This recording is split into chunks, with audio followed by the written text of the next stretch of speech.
andan? Yo soy Juli, compañera de Suelen Psico, y bueno, en esta oportunidad les traemos un repaso para técnicas junto con Paulina. Nosotros como centro de estudiantes consideramos que es una política fundamental el apoyo académico para la permanencia estudiantil.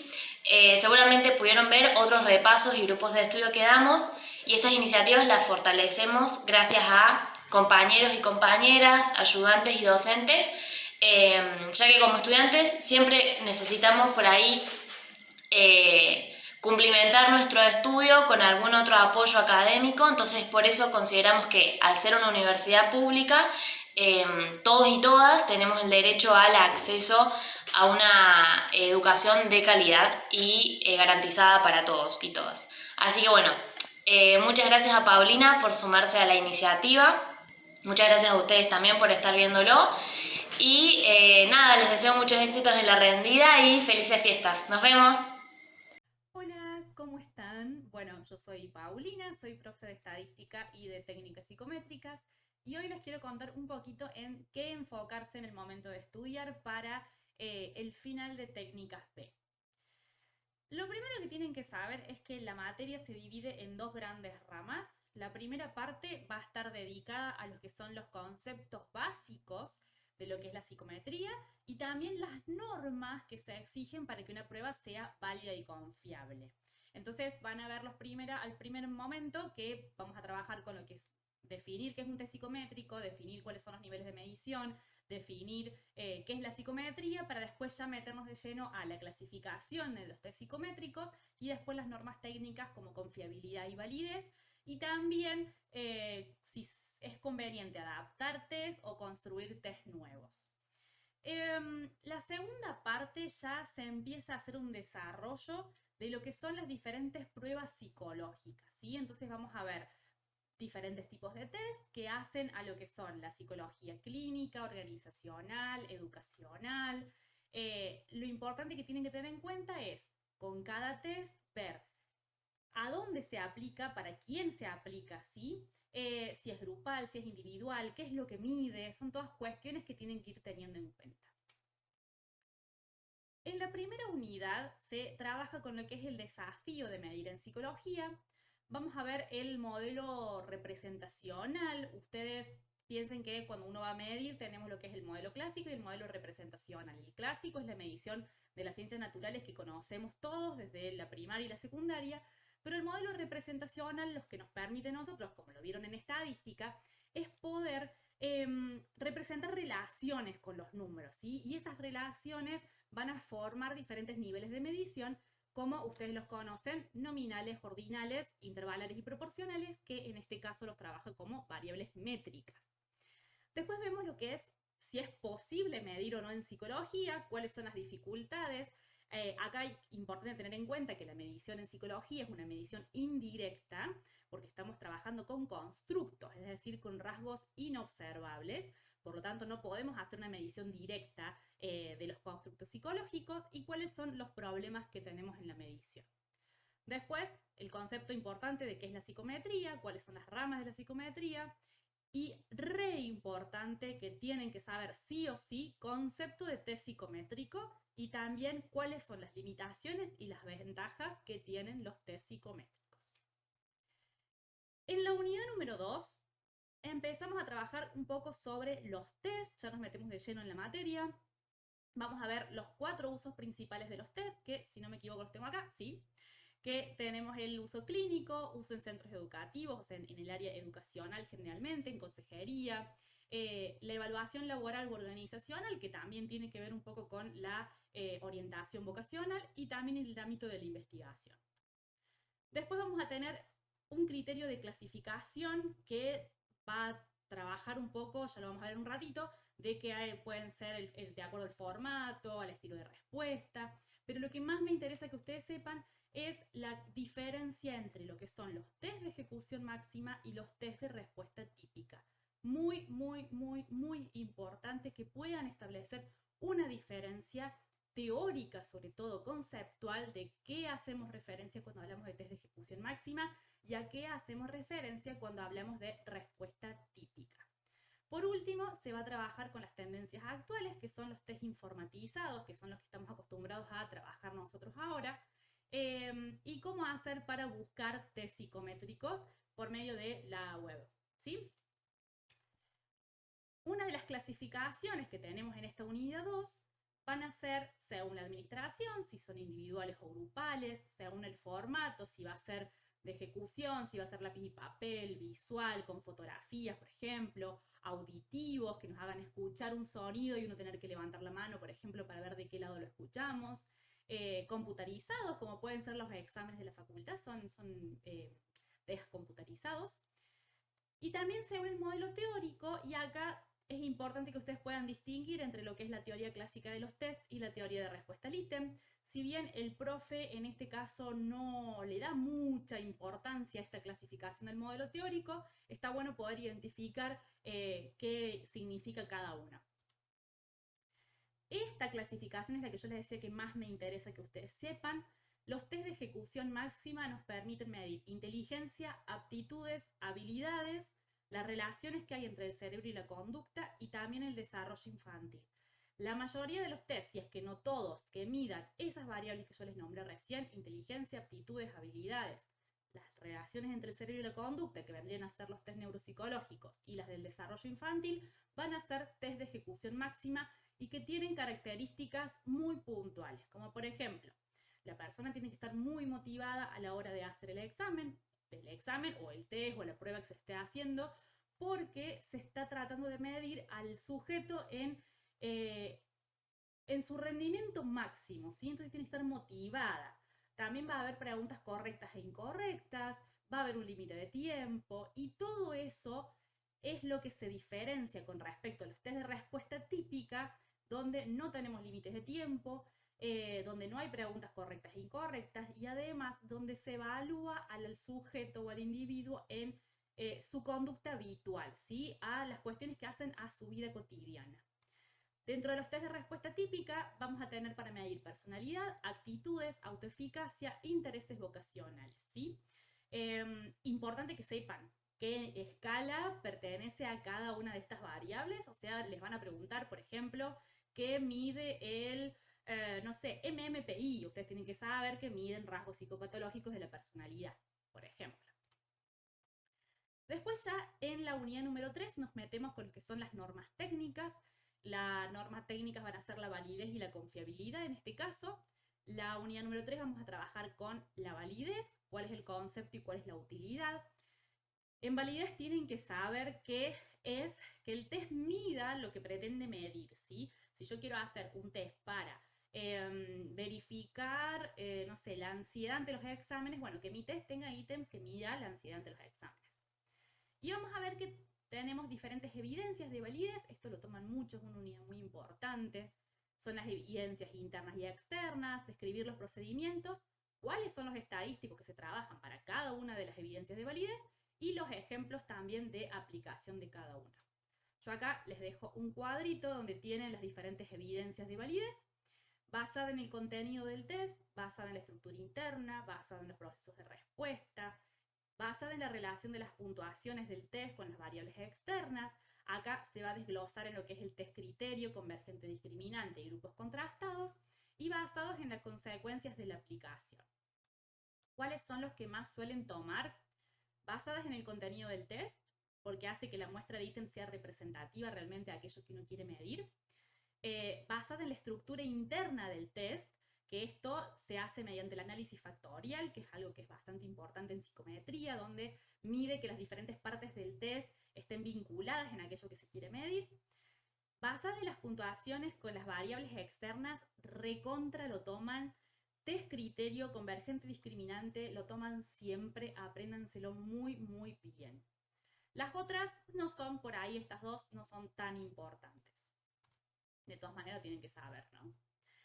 En la unidad número 4 vamos a trabajar con lo que es la confiabilidad, cuáles son los factores que afectan a la confiabilidad, cuáles son las dimensiones, y acá también se trabaja un poco sobre las teorías de la medición que habíamos mencionado antes, que son la teoría clásica y la teoría de respuesta al ítem.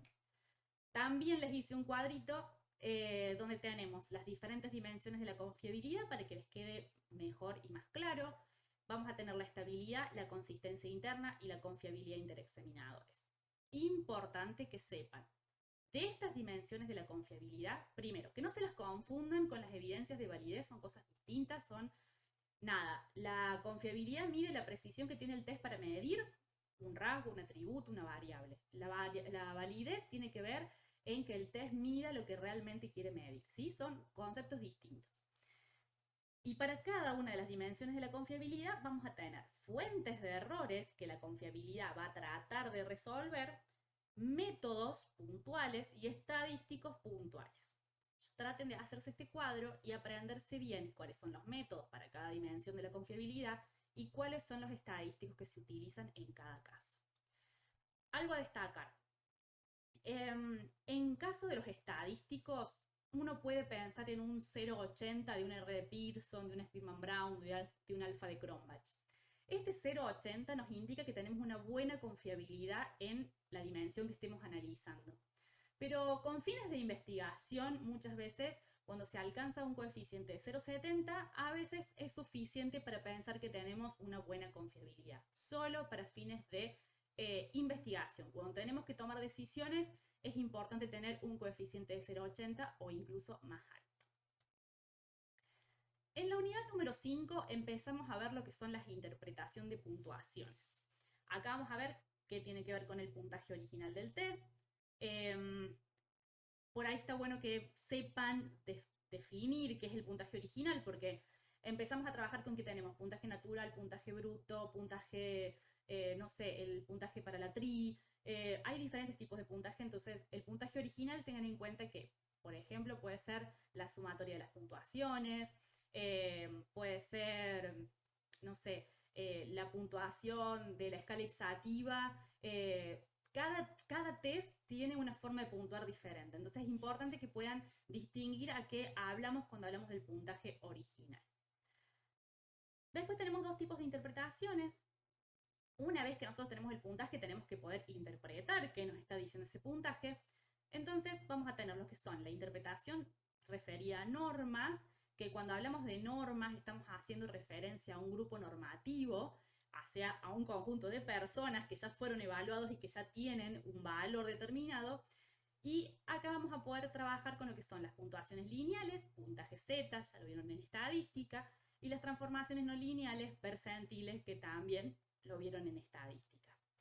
La parte final de esta interpretación referidas a normas son los baremos, que son esas tablas que tenemos con diferentes puntajes, que generalmente en los papers de psicometría, de los test y todo eso, aparecen siempre los baremos.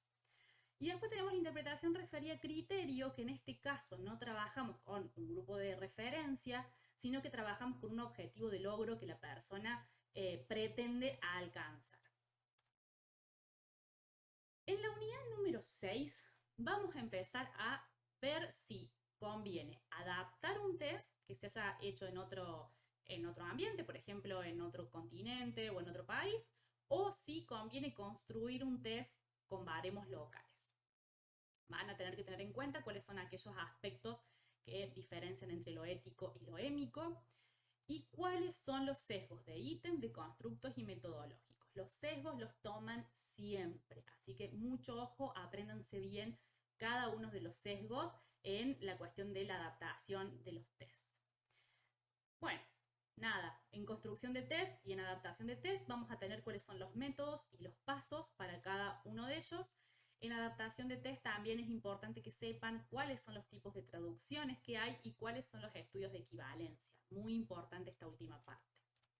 Yo acá les dejé que saqué de la clase del profe los pasos para la construcción de test. Primero se delimita el dominio, se redacta los ítems, se hace una revisión de expertos y después se analizan las propiedades psicométricas que van a ser la validez, la confiabilidad y las normas. Y después se elaboran los materiales definitivos para la prueba. En el caso de la adaptación, lo que se hace en realidad es, en vez de delimitar el dominio, redactar los ítems y revisión de expertos, se traducen los ítems, se hacen estudios de equivalencia con expertos y después lo que sigue es exactamente igual. Bueno, Unidad número 7, a partir de acá es la parte más linda, pero por ahí un poco más densa de la materia, porque empezamos a ver cómo se utilizan o para qué se utilizan las técnicas psicométricas en los diferentes ámbitos de aplicación. Entonces, importante que puedan distinguir qué escalas se utilizan para cada caso. En psicología educacional se va a trabajar sobre motivación académica, el concepto de motivación, la teoría social cognitiva, el modelo de reciprocidad, y aquí hacemos referencia cuando hablamos de la perspectiva agéntica, muy importante, aparte de todas las escalas que miden la motivación académica, ¿sí? Después vamos a tener la evaluación de los intereses vocacionales, vamos a tener el RIASEC como modelo teórico, RIASEC es un modelo teórico, no es una escala, y las diferentes escalas que nos permiten medir los intereses vocacionales. La evaluación en la autorregulación del aprendizaje, acá vamos a tener diferentes test que nos permiten ver cómo nos podemos nosotros autorregular con respecto al estudio. Esta parte está buena porque uno puede verse un poco en el rol de estudiante, ¿no? Después, evaluación para la identificación del talento. Se ven 3 tipos de teorías. Es importante poder distinguir las teorías y qué escalas miden cada una de las teorías, como la de los 3 anillos, la del factor G propuesta por Spearman y de las inteligencias múltiples propuestas por Gardner. Después tenemos lo que es la evaluación de las emociones académicas y también la evaluación de la calidad instruccional docente, que eso está buenísimo para tenerlo en cuenta, para poder pensar de alguna manera un feedback ante los profes, ¿sí? En la unidad número 8 se trabaja con la psicología clínica y de la salud, es una unidad muy interesante.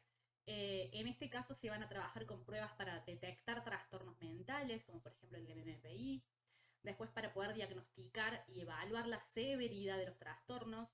Acá vamos a tener la evaluación de los trastornos de ansiedad y todas las escalas que miden ansiedad, todas las escalas que miden los estados del ánimo. Y también otra cosa bastante interesante que aportan es la evaluación del bienestar subjetivo. O sea, que también haya escalas que midan el bienestar, que es algo que la psicología por ahí se enfocaba más en lo patológico. Bueno, ahora también hay escalas que miden lo que es la psicología positiva y el bienestar subjetivo.